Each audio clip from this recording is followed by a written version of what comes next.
नमस्कार. तर तुम्हा सगळ्यांना प्रश्न पडला असेल की इतकी सजून मी आज कुठे चालली?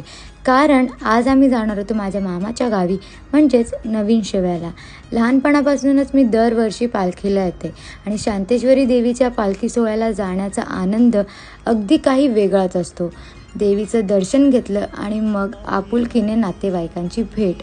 तुम्ही इथे पाहू शकता, खूपच प्रचंड गर्दी होती आणि मंदिराच्या समोर इथे DJ, ऑर्केस्ट्रा या सगळ्याची सोय केली होती आणि सगळेजण नाचत होते आणि आनंद घेत होते.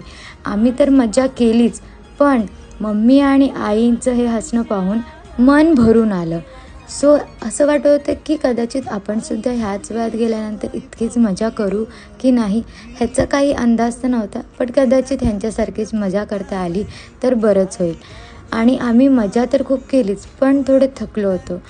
पण मन मात्र खूप भरून आलं होतं. देवीचे आशीर्वाद आपल्यावर असेच राहो, हीच तिच्या चरणी प्रार्थना. आणि हा मिनी ब्लॉग तुम्हाला कसा वाटला ते नक्की कमेंट करून सांगा. थँक्यू.